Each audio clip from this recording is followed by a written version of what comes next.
Vous êtes certainement nombreux, ou peut-être pas, à avoir entendu parler du dernier classement des grandes puissances économiques africaines effectué par la Banque mondiale. Dans cette chronique, je souhaite le consulter de plus près avec vous afin d'en tirer bien évidemment quelques leçons. Dans le top 10, on retrouve en tête le Nigeria, qui est donc la première puissance économique africaine et occupe l'honorable 26e rang mondial. En deuxième position, on retrouve l'Afrique du Sud, en troisième position l'Égypte, puis l'Algérie, le Maroc, l'Éthiopie, le Kenya, l'Angola, le Ghana et en dixième position la Tanzanie. Premier constat, tous ces pays ont leur propre monnaie, ce qui est un message clair à tous ceux qui présentent souvent le franc CFA comme la panacée. Le combat des pourfendeurs du franc CFA trouve donc ici un argument de poids pour contredire tous ceux qui disent qu'une sortie du franc CFA provoquerait une catastrophe pour les économies de la zone franc. C'est avec le fameux Naira, qui est une monnaie souvent raillée, que le Nigeria est la première puissance économique africaine et la 26e mondiale. Deuxième constat, dans ce classement, on ne retrouve aucune ancienne colonie française, ou si vous préférez, aucun pays francophone. Est-ce juste une coïncidence?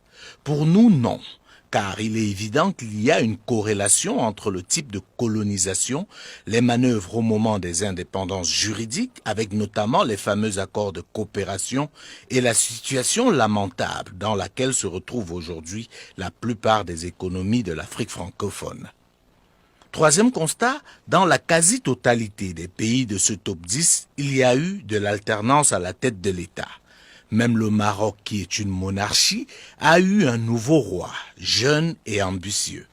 En Algérie, la rue a finalement eu raison de celui qu'on croyait indéboulonnable, à savoir Abdelaziz Bouteflika. Ça a été le cas en Égypte également, et même en Angola, où, à la grande surprise, Dos Santos a finalement passé la main. Pas vraiment la peine de s'appesantir sur le Ghana, l'Afrique du Sud, le Nigeria, qui sont des pays dans lesquels l'alternance est désormais une tradition. Ceci pour démontrer qu'il y a forcément une corrélation entre l'alternance et la performance économique. Là où ça bouge, l'économie bouge aussi, car il existe une notion de compétitivité. Les dirigeants qui arrivent veulent faire mieux que leurs prédécesseurs.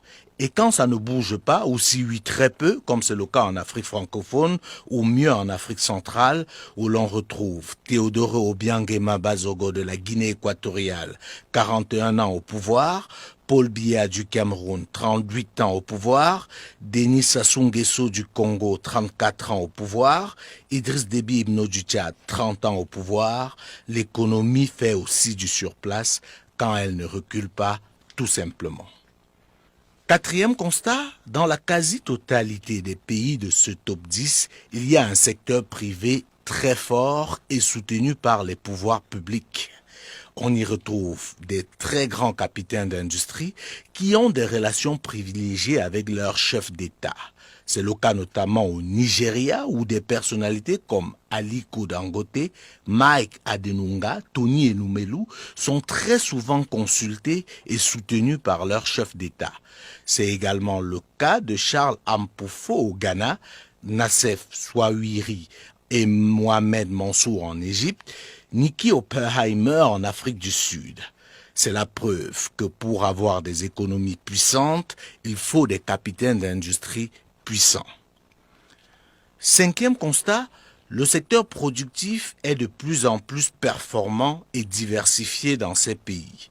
Au Nigeria, par exemple, on ne recule devant rien. C'est ainsi que ces dernières années, l'industrie automobile a fait un sacré bond dans ce pays, avec notamment des usines d'assemblage.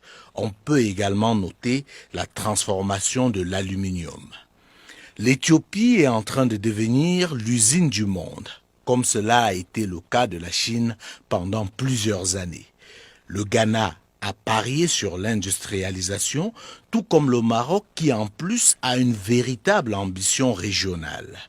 C'est donc pas une surprise de voir ces pays dans le top 10 des plus grandes puissances africaines. Leurs dirigeants ont une vision claire pour leur pays, ils ont un secteur privé puissant et soutenu, et bien sûr une alternance qui, malgré ce qu'on peut en dire, permet aux économies de respirer.